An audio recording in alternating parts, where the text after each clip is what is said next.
Salut à tous, c'est Samar et bienvenue dans ma chaîne GoDevOps. Donc, si vous avez suivi le deuxième épisode, vous savez maintenant pourquoi les conteneurs sont beaucoup plus légers que les machines virtuelles. Et dans ce troisième épisode, on change de perspective et on va pas parler de leur légèreté, mais plutôt de leur fonctionnement interne. Donc, concrètement, ce qui se passe-t-il à l'intérieur d'un conteneur une fois qu'il est lancé. Donc, on va décortiquer ces différentes couches, voir comment les runtime intervient et comprendre comment tout ça s'appuie sur le noyau Linux. Donc, allons-y, c'est parti, on commence notre épisode. Donc, quand on pense à un conteneur, on imagine souvent quelque chose de complexe, comme une machine virtuelle en miniature. Mais en réalité, un conteneur en cours d'exécution, c'est juste un processus Linux, tout à fait classique. Donc la différence, c'est qu'il est lancé dans un environnement très contrôlé et isolé, ce qui lui donne cette impression d'indépendance. Et grâce à des mécanismes d'isolation du noyau Linux, qu'on va explorer juste après, le processus ne peut pas voir les autres processus du système, ni accéder aux fichiers du host, ni même dépasser ses limites de ressources. Donc cette approche permet au conteneur d'être beaucoup plus léger et rapide que les machines virtuelles, tout en conservant une grande sécurité. Donc, à retenir ici, c'est qu'un conteneur n'est pas vraiment une machine virtuelle, c'est vraiment un processus Linux isolé avec des garde-fous. Donc, voici comment se structure un conteneur lorsqu'il est en cours d'exécution. Donc, tout en haut, on a votre application. Donc, c'est le code que vous avez écrit, que ce soit un serveur web, un script ou n'importe quel binaire. Cette application s'exécute à l'intérieur d'un système de fichiers isolé. Ce système contient uniquement ce que l'application a besoin de voir, donc ses propres bibliothèques, ses propres fichiers et rien de ce qui appartient à l'autre. Donc en dessous, on retrouve le runtime du conteneur. Donc c'est lui qui va gérer le lancement du conteneur, appliquer l'isolation et configurer les namespaces et même déléguer au moteur bas niveau comme runcd. Et enfin, à la base, tout repose sur le noyau Linux partagé de la machine hôte. Donc, il n'y a pas de nouveau système d'exploitation lancé comme avec une machine virtuelle. Donc, chaque conteneur garde son indépendance tout en partageant les performances et l'efficacité du noyau principal de l'hôte. Donc, c'est cette structure simple mais puissante qui permet au conteneur d'être aussi rapide, léger et portable. Donc, voyons maintenant comment un conteneur voit le système de fichiers. Donc à gauche, vous avez la vue depuis le conteneur, donc un répertoire racine minimale avec seulement ce dont il a besoin. Donc on a ici le bin, le etc, le usr et éventuellement son dossier applicatif. À droite, c'est la vue de pilote, donc un système complet avec tous les répertoires habituels, mais aussi un chemin spécifique comme conteneur 123, où est monté le route du conteneur. Donc cette séparation est rendue possible grâce à ce qu'on appelle des namespaces de montage et un mécanisme similaire à chroot. Donc cela permet au conteneur d'avoir une vision totalement restreinte du système. Il ne voit ni les fichiers de l'hôte ni ceux des autres conteneurs. Donc le résultat, c'est que depuis l'intérieur, il a l'illusion d'être sur une machine dédiée, alors qu'en réalité, il est juste enfermé dans un sous-répertoire bien isolé. Donc c'est cette isolation du système de fichiers qui contribue fortement à la sécurité et à la portabilité des conteneurs. Donc les namespaces permettent une séparation virtuelle complète de presque toutes les ressources critiques du système. Donc ici, on a les différents types de namespaces. Donc on commence avec les namespaces PID qui isolent les processus. Donc chaque conteneur a sa propre vue des processus en cours et du coup sans voir ceux de l'autre ou des autres conteneurs. Les namespaces network, réseau, donnent à chaque conteneur sa propre pile réseau avec ses interfaces des adresses IP et ses règles de routage. Les namespaces ETS permet d'isoler le nom d'hôte. Le conteneur peut avoir son propre nom de machine, dans ce cas. Le mount namespace, il isole la vue du système de fichiers. Le namespace IPC, il protège la communication entre les processus. Et enfin, le User Namespace permet d'avoir des identifiants utilisateurs différents de ceux de l'hôte. Donc grâce à tous ces mécanismes, le conteneur a l'illusion complète de tourner dans un système isolé, alors qu'en réalité, il partage le noyau avec d'autres conteneurs. Donc lorsqu'on exécute plusieurs conteneurs sur une même machine, il est impératif d'assurer une répartition équitable des ressources système. Donc c'est exactement le rôle des cgroups ou groupes de contrôle qui sont une fonctionnalité native du noyau Linux, donc qui permettent à définir, surveiller et limiter l'utilisation des ressources pour chaque groupe de processus et donc pour chaque conteneur.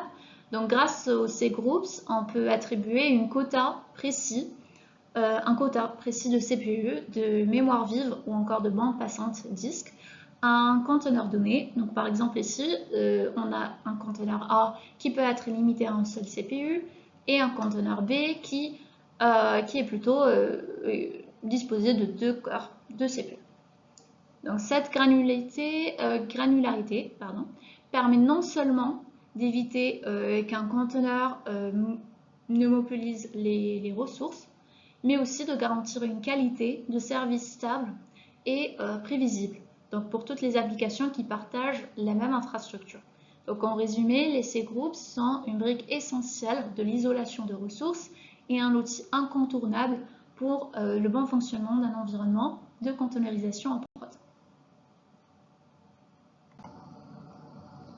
L'un des aspects les plus puissants de l'architecture des conteneurs, c'est qu'ils ne démarrent pas leur propre système d'exploitation. Contrairement à une machine virtuelle, un conteneur ne contient pas de noyau. En fait, tous les conteneurs sur un même hôte partagent le noyau Linux du système hôte et cela signifie qu'ils peuvent s'exécuter beaucoup plus rapidement, consommer moins de ressources et démarrer quasi instantanément. Et le conteneur s'appuie sur ce noyau commun pour effectuer ses appels système, accéder au réseau et gérer les fichiers et interagir avec le matériel. Donc ce modèle explique pourquoi les conteneurs sont plus légers, plus efficaces et plus portables que les machines virtuelles traditionnelles. Et du coup, un conteneur, c'est vraiment juste un processus isolé, mais il reste entièrement dépendant du noyau partagé de l'hôte. Donc, parlons maintenant du cœur de fonctionnement, le runtime du conteneur. Donc, quand vous démarrez un conteneur avec un outil comme Docker, ce n'est pas Docker lui-même qui exécute le conteneur. Il s'appuie plutôt sur un runtime bas niveau qui fait tout le travail. Donc, dans la plupart des cas, c'est le container RD qui est responsable du lancement, de la supervision et de l'arrêt des conteneurs. Et c'est lui-même qui utilise un outil encore plus bas niveau appelé le runc et qui vient appliquer l'isolation à l'aide des namespaces, configurer les cgroups et créer le vrai processus Linux isolé qui constitue le conteneur. Donc ce processus s'exécute directement sur le noyau Linux de l'hôte, sans machine virtuelle, sans système d'exploitation dédié. Et du coup, pour résumer, Docker utilise le container RD qui utilise le runc et ce runc crée un processus isolé sur le noyau. Donc c'est cette pile minimaliste mais puissante qui permet au conteneur d'être rapide, léger et fiable en production. Lorsqu'un conteneur est lancé, ce qui démarre réellement, c'est un processus Linux. Donc ce processus est géré et isolé par le runtime du conteneur qui contrôle son environnement tout au long de son exécution. Donc le cycle commence par l'étape de démarrage où le runtime initialise les namespaces, monte le système de fichiers isolés et applique les cgroups. Ensuite, on entre dans la phase d'exécution pendant laquelle l'application à l'intérieur du conteneur tourne comme un processus standard, donc, mais il est totalement cloisonné. Et pendant toute cette durée, on a le runtime qui surveille ce processus, donc il garde un œil sur sa consommation de ressources, ses événements système et son état de santé. Enfin, dès que ce processus principal se termine, volontairement ou suite à une erreur, le conteneur passe à l'étape d'arrêt et là, tout disparaît. Donc plus d'empreinte mémoire, plus de processus, aucun système complet à éteindre, aucun disque virtuel à sauvegarder. C'est cette volatilité qui fait la puissance et la légèreté des conteneurs. Donc maintenant, voyons ce que perçoit réellement l'application à l'intérieur d'un namespace ou d'un conteneur. Donc une fois que le conteneur lancé, l'application tourne comme un processus normal, mais avec une perspective totalement isolée. Donc premièrement, ici, c'est le processus numéro 1, puisqu'on a le PID qui est 1, ce qui signifie qu'elle est à la racine de son propre espace de processus. Ensuite, elle a un nom d'hôte personnalisé, souvent défini dynamiquement par le runtime, comme ici on a container 42. Et enfin, lorsqu'elle explore le système de fichiers, elle ne voit que son propre environnement.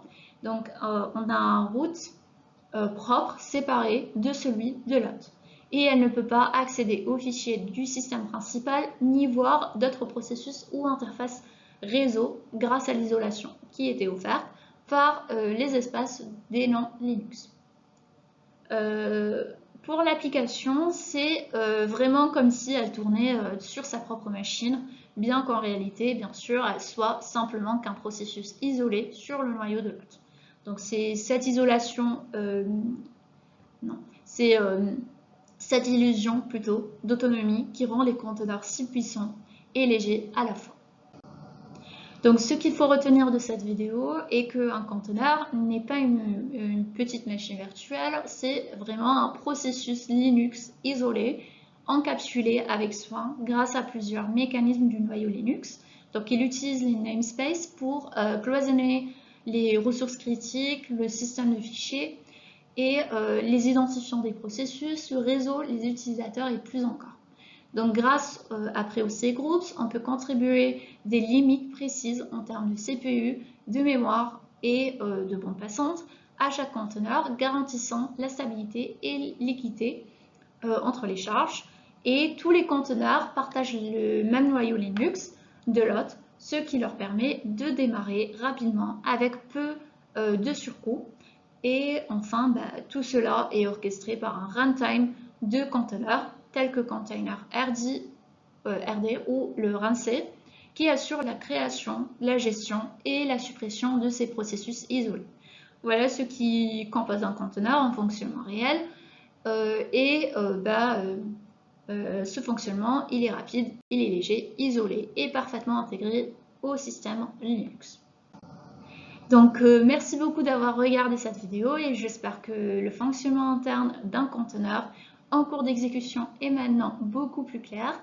Si cette vidéo vous a plu ou vous a été utile, pensez à mettre un like, à le partager avec un collègue et à vous abonner pour ne pas manquer la suite. Dans le prochain épisode, on ira encore plus loin. On verra comment les conteneurs s'exécutent réellement sur une machine hôte, depuis l'espace utilisateur jusqu'aux interactions avec le noyau. Et sinon, si vous avez un sujet sur les conteneurs qui vous intrigue ou des questions, n'hésitez pas à le partager en commentaire. Je lis vraiment tous les commentaires et à la prochaine épisode. Merci.